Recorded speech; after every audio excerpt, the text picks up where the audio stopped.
Hey everybody, I'm Chef Tom with atbbq.com, and today I want to show you how to make Tasso ham. Tasso ham is a Cajun specialty. This is a piece of meat that comes from the butt end of the shoulder, even though they call it ham, and it's cured very quickly, just a matter of hours, then smoked on the smoker, coated in some fantastic Cajun spices. So we're gonna walk through the whole process today so that you'll have your Tasso on hand the next time you whip up a gumbo or a jambalaya. What we're starting off with is a 7-pound Boston butt pork shoulder right here. You can see on this side we have the fat cap. Over here we've got this crevice that we tend to clean out and get all that extra stuff out of. Well, that's where we're gonna start today. And what we're gonna do is we're actually gonna separate this piece of meat. We're gonna take the boneless half and cut steaks out of that, and then we'll kind of work around the blade bone to get the meat off the other half. So I'm just following this bone all the way until it drops off, which is usually right about there, and then we'll make a cut straight across. So there's our bone half, and this is our boneless half. Now the fat cap, it's not very valuable to us today when it comes to making the Tasso because it just adds so much extra fat. And we've got plenty of fat running through the muscle, so we can take that off, save that trim for sausage making and that kind of stuff. And then on the outside, we'll just take off some of this excess kind of junk that you never really want to eat anyway. So that's fairly cleaned up. What I like to do next is take a nice long slicing knife, and then we're going to try and cut about 1-inch steaks out of this pork butt.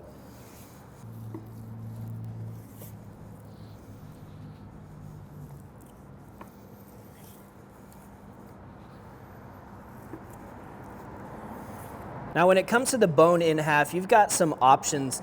If you want, you could just save this, throw it on the smoker, and make pulled pork out of it the way it is. If you really do want to turn it into Tasso, I'll show you how we can trim this out. But you've probably got enough pork out of the other half that you wouldn't need to make Tasso out of all of it, unless you're just looking to freeze it for a long period of time.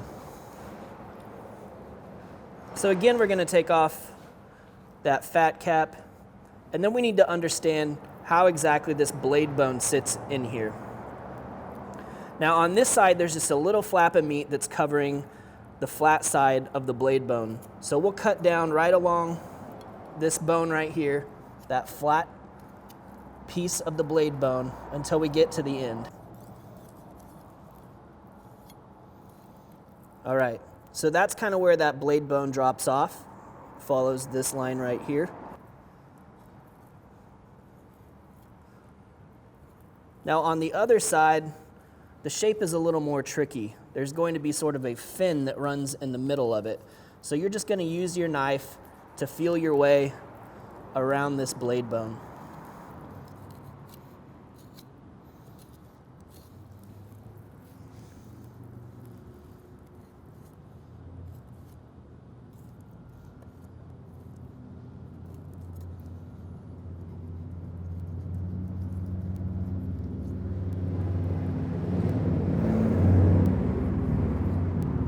All right, so that's one more good hunk of boneless pork right there.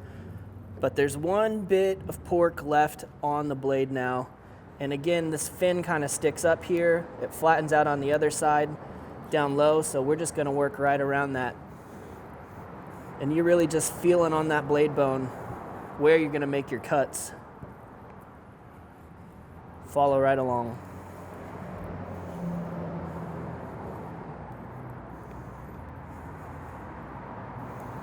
All right, so we've left just a little bit of meat behind on that blade. What I like to do with this bone is make a pork stock out of it. Throw it in a stock pot, some carrots, onions, all the normal stuff you'd use to make a stock, and you've got yourself a pork stock you can use in your gumbo or in your jambalaya. And if it's got a little bit of extra meat on it, all the better for the flavor of that stock. And now that we've got our steaks trimmed out, it's time to move on to the curing process. Now this is the next step in the process, which will be followed by the smoking process. Before we can get there, we've got to get this stuff coated in some salt and sugar mixture to really start to draw out the moisture and firm up the pork. Now this is a really simple process. We're going to combine 8 ounces of kosher salt with 4 ounces of white sugar and a ½ ounce of pink curing salt, or the LEM backwoods cure. Now this pink salt isn't absolutely necessary. It is going to give it a nice pink color.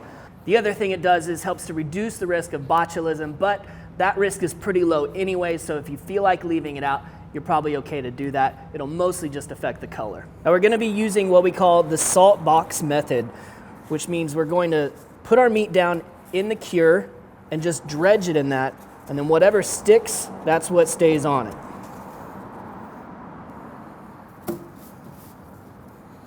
So we'll just go through with each and every one of these steaks, get them coated in our cure. This is just a very basic dry cure. The seasoning comes later. And then we're gonna place them here in this plastic container where they're going to sit for the next 4 to 6 hours.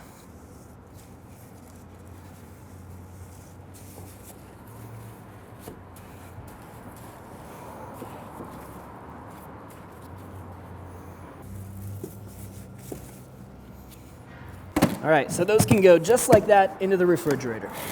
Now here's a round that I started 6 hours ago this morning, so we'd get a head start, and you can see just how much standing liquid there is in the bottom of that. That's all come out of the pork. You'll also notice that the pork has darkened in a red color. It's not so pink anymore, and if you pick it up, much more firm to the touch. You can see how it's not just flopping over, it's firmed up. So what's happened over the last 6 hours is that salt has begun to draw out the liquid, and then some of that salt and sugar has been sucked into the meat. So the meat's firmed up, and there's gonna be a much more concentrated flavor and different texture going on inside that pork. Now we can't leave all that salt on the outside, so we're gonna rinse these off completely. Just take it in cold water, rinse them clean, and then we'll build our seasoning before we get these on the smoker. So now we're gonna build that seasoning. We're gonna start off with a 1/4 cup of white pepper. We've got a 1/4 cup of cayenne pepper. And we've got 2 tablespoons each of granulated garlic, ground allspice, dried thyme, and dried marjoram. No need to add any salt to this because we've already added the salt to the meat while curing it. So it's okay to leave behind a little bit of moisture on the surface of the pork after you rinse it off. That's gonna help the seasoning to stick on there. And we're gonna season these pretty liberally. As always, you wanna let that seasoning tack up to the meat before you flip it over so you don't lose any of it. All right, so let's get these flipped over and season the other side.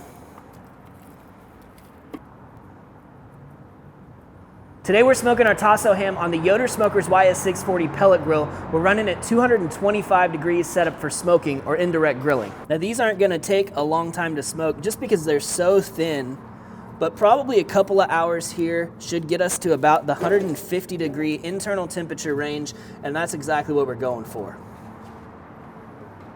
It's been a little bit more than 2 hours now that our pork's been smoking. It's come up past that 150 degree mark that we were shooting for, and the color looks fantastic, so we're gonna pull this Tasso off of here. Now at this point, we're essentially done with our Tasso ham. What I would do now is cool it down to either put it in the refrigerator or the freezer. In the fridge, you're gonna be good for about 3 weeks, in the freezer up to 3 months. And that's great because there's all kinds of different dishes that you're gonna wanna use this for. You're definitely not gonna necessarily eat it as a main protein, but adding Tasso to your gumbo, to your jambalaya, even to your eggs in the morning, these are all fantastic ideas, and now you've got it on hand. Of course, we can't finish the video without actually tasting our Tasso, so let's see how we did.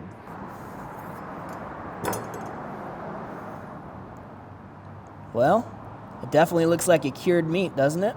Got a nice pink hue to it from that curing salt. A firm texture. And then diced down into little bite-sized pieces, just like this one, is how I would utilize this Tasso, whether it's in that gumbo or that jambalaya, or throwing it into your scramble in the morning.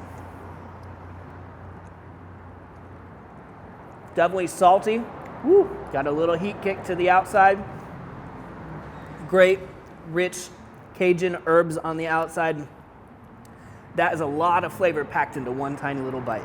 Well, thank you guys so much for watching. Be sure to check out atbbq.com for the products featured in today's video. If you enjoyed the recipe, hit that subscribe button. And if you have any questions or comments, or there's anything you'd like to see me cook, let me know in the comment section down below, and let's be good to one another. For more recipes, tips, and techniques, head over to atbbq.com/thesauce. All things barbecue, where barbecue legends are made.